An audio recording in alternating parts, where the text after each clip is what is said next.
Guys, कैसे हैं आप लोग। आज आप लोगों के लिए जो टॉपिक है वो है पादप कोशिका की संरचना। ठीक है गाइस। आज हम पढ़ेंगे पादप कोशिका की संरचना, जिसे पौधों की कोशिका भी कहा जाता है, प्लांट सेल भी इसको कहते हैं। तो आज हम इसकी, ठीक है, इलेक्ट्रॉन सूक्ष्मदर्शीय संरचना के डिस्कस करेंगे।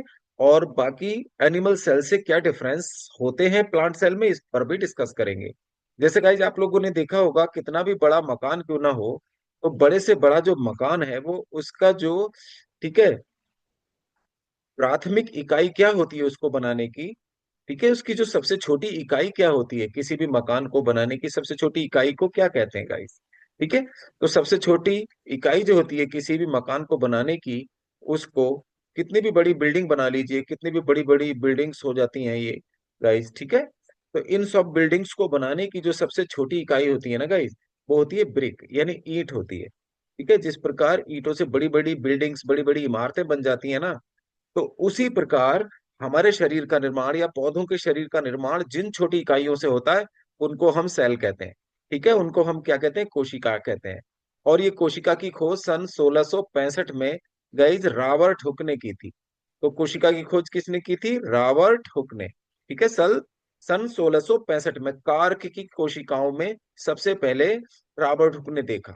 ठीक है। और इसके अलावा बताया कि कोशिका जीवन की संरचनात्मक और क्रियात्मक इकाई है। इस प्रकार एक सेल थ्योरी यानी कोशिका सिद्धांत, कोशिका मत दिया गया, ये दिया था स्लाइडन एवं स्वान ने। ठीक है। स्लाइडन एवं स्वान ने ये मत दिया, स्लाइडन एवं स्वान ने कोशिका मत दिया था, ध्यान रखेंगे। कोशिका मत या सेल थ्योरी किसके द्वारा दी गई? तो कोशिका मत सेल थ्योरी दी गई थी स्लाइडेन एवं स्वान नाम के दो वैज्ञानिकों ने। चलिए डिस्कस कर लेते हैं नेक्स्ट पेज पर। ठीक है गाइस, आ जाते हैं हम पौधे की कोशिका की संरचना। तो जो पौधे की जो कोशिका है ये यूकैरियोटिक कोशिका होती है। यूकैरियोटिक कोशिकाएं वो होती हैं गाइस जिनमें क्या होता है, केंद्रक पाया जाता है। ठीक है। जिनमें न्यूक्लियस होगा। और ठीक है, कई कोशिकांग और भी होते हैं इसके अलावा। तो ये जो है कोशिकाएं क्या कहलाती हैं? यूकैरियोटिक कहलाती हैं, जिनमें केंद्रक होता है। तो प्लांट सेल भी क्या है? यूकैरियोटिक कोशिका होती है। आगे कर लेते हैं। देखिए प्लांट सेल की स्ट्रक्चर, जो सबसे बाहर की तरफ जो झिल्ली होती है, सबसे बाहर वाली कवरिंग जो होती है, ये होती है गाइस सेल वॉल। देखिए सेल वॉल दिखाया गया है। कोशिका भित्ति इसको कहा जाता है गाइस। ठीक है। इसको क्या कहते हैं? कोशिका भित्ति। आप लोगों को पता होना चाहिए इसको, नहीं तो मैं हिंदी में भी लिख रहा हूँ आपको। और इसके अलावा इसके अंदर वाली जो झिल्ली होती है, ये वाली, ठीक है, इसके ठीक नीचे वाला, इसको सेल मेम्ब्रेन या प्लाज्मा मेम्ब्रेन कह देते हैं, प्लाज्मा झिल्ली। ठीक है। प्लाज्मा झिल्ली के नाम से भी इसको जाना जाता है। आप लोग इसको प्लाज्मा झिल्ली भी कह सकते हैं। ठीक है। ओके। प्लाज्मा झिल्ली। और इसके बाद इसमें ये मध्य में सबसे बड़ा, ये क्या होता है, एक केंद्रक होता है बीच में। जैसे एक अंडा भी एक प्रकार की कोशिका है, इसकी जो जर्दी होती है ये भी क्या है, न्यूक्लियस है। ऐसे ही इस कोशिका में भी क्या होता है, एक केंद्रक होता है। ये दिखाया गया है। ठीक है। ये केंद्रक, ये केंद्रक होगा। और केंद्र के अंदर एक छोटा सा गोल संरचना, एक गोलक और होता है। इसको न्यूक्लियोलस यानी केंद्रिका कहते हैं गाइस। ठीक है। और केंद्र के चारों ओर क्या पाई जाती है, ये आपने देखा, ये जो दिख रही है ब्लू कलर की, ये है, ठीक है, एंडोप्लाज्मिक रेटिक्यूलम, ईआर इसको कहा जाता है। कोशिका का खाका तैयार करती है यहाँ। ठीक है। ये ट्यूबुल्स जैसी संरचनाएं जो पाई जाती हैं, इसको गोल्जी अपरेटस या गोल्जी बॉडीज के नाम से जाना जाता है। और इसके अलावा इस तरह से ये जो संरचना है आपको दिखाई दे रही है, क्लोरोप्लास्ट है। और यहाँ एक बड़ी सी संरचना दिखाई दे रही है ये, ठीक है, लाइट कलर में, स्काई ब्लू कलर में, इसको वैक्यूल कहा जाता है।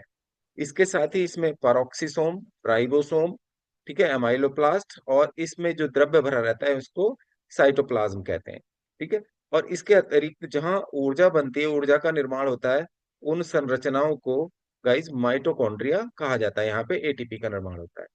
तो इस प्रकार आपने देखा कि ये जो कोशिका की संरचना यहाँ कंप्लीट हो जाती है प्लांट सेल की। और प्लांट सेल के बारे में हम बता दें कि ये सेल वॉल क्या काम करती है। जो सबसे बाहर वाली जो झिल्ली होती है, कठोर आवरण, ये सेलुलोज से बनी होती है।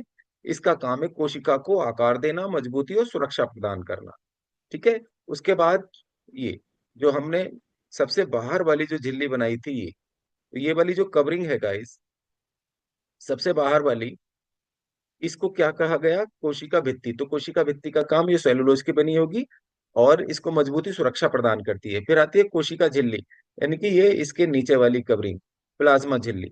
इसका काम है कुछ आवश्यक पदार्थों को अंदर आने देना और कुछ खराब पदार्थों को बाहर निकालना। फिर आता है साइटोप्लाज्म, ठीक है।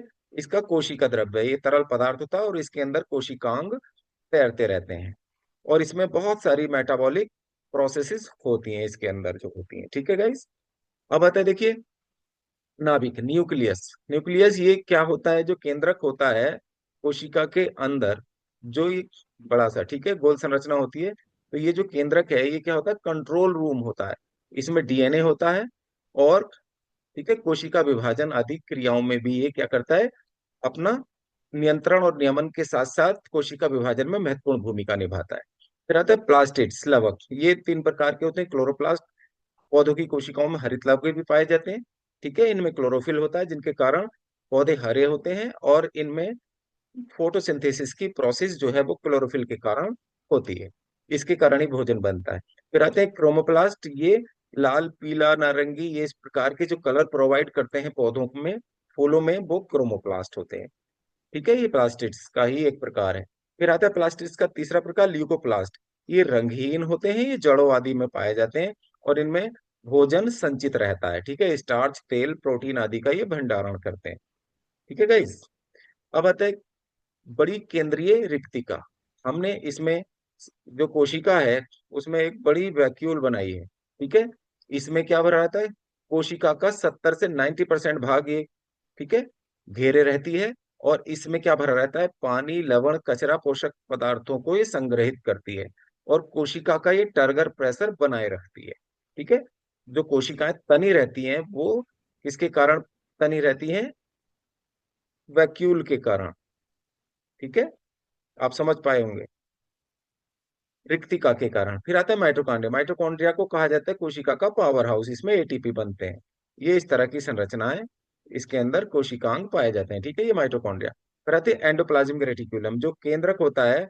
इस केंद्रक के चारों तरफ ये धागे जैसी जो संरचनाएं होती हैं, ये होता है एंडोप्लाज्मिक रेटिकुलम। ये दो प्रकार की होती है, स्मूथ और रफ।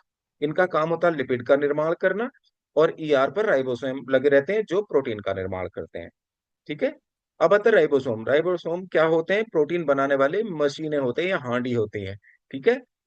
और इसके बाद आता है गोल्जी बॉडीज, ठीक है। गोल्जी बॉडीज का काम क्या है, लिपिड की पैकिंग और परिवहन करना और पदार्थों को वेसिकल्स में बंद करके भेजता है ये। अब आता है देखिए पौधों की कोशिका, यानी कि प्लांट सेल और एनिमल सेल में क्या डिफरेंस है, पादप कोशिका और जंतु कोशिका में क्या अंतर है। तो इनमें कोशिका भित्ति जो है गाइस, इसमें पौधों की कोशिकाओं में होगी और जंतु कोशिका में, पादप कोशिकाओं में होती है, और जंतु कोशिका में कोशिका भित्ति नहीं होती। फिर आता है क्लोरोप्लास्ट गाइस। तो क्लोरोप्लास्ट जो है पौधों की कोशिकाओं में पाए जाते हैं, जानवरों की कोशिकाओं में नहीं पाए जाते। वैक्यूल्स की बात करें, इसमें बड़ी वैक्यूल्स होती हैं, इसमें छोटी होंगी, ठीक है। उसके बाद आकार, आकार जो है पौधों की कोशिकाओं का निश्चित आकार होता है और जानवरों की कोशिकाओं का अनियमित आकार होता है। तो गाइस ये टॉपिक यहाँ समाप्त